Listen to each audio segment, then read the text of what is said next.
Team India wicket keeper batter Sanju Samson కు shock తగిలింది. గత కొన్ని రోజులుగా పేలవ ఫామ్ తో ఇబ్బంది పడుతున్న అతడికి జింబాబ్వేతో జరగనున్న 3 మ్యాచ్ల టీ20 సిరీస్ కోసం ఎంపిక చేసిన భారత జట్టులో చోటు దక్కలేదు. సెలెక్టర్లు ఈ పర్యటన కోసం 15 మంది సభ్యుల జట్టును ప్రకటించారు.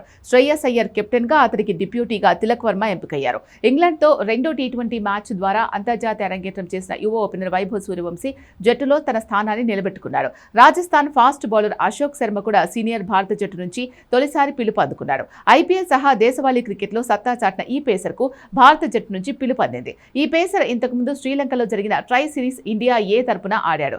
ఇటీవల ఆడిన 3 మ్యాచ్ల్లో సంజు శాంసన్ రన్స్ చేసేందుకు ఇబ్బంది పడ్డాడు. ఐర్లాండ్ తో 2 మ్యాచ్ల్లో విఫలమైన అతడు ఇంగ్లాండ్ తో జరిగిన తొలి టీ20లో 7 బంతుల్లో కేవలం 1 పరుగు మాత్రమే చేశాడు. దీంతో 3వ టీ20 నుంచి ప్లేయింగ్ 11లో చోటు దక్కించుకోలేకపోయాడు. టీమిండియా టీ20 జట్టులో కీలక ఆటగాడిగా ఉన్నప్పటికీ ఇటీవల ఫామ్ ఆధారంగా అతడిపై వేటు వేశారు. కాగా సంజు శాంసన్ ఐపీఎల్ 2026 కు ముందు జరిగిన టీ20 ప్రపంచ కప్ లో ప్లేయర్ ఆఫ్ ది టోర్నీగా నిలిచి టీమిండియా టైటిల్ సాధించడంలో కీలక పాత్ర పోషించాడు.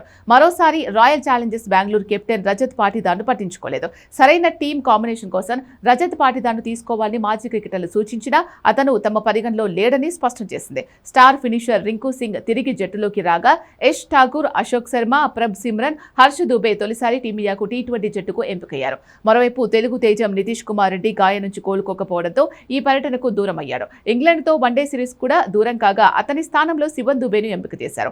టీనేజ్ సెన్సేషన్ వైభవ్ సూర్యవంశీ తన స్థానాన్ని నిలబెట్టుకున్నారు.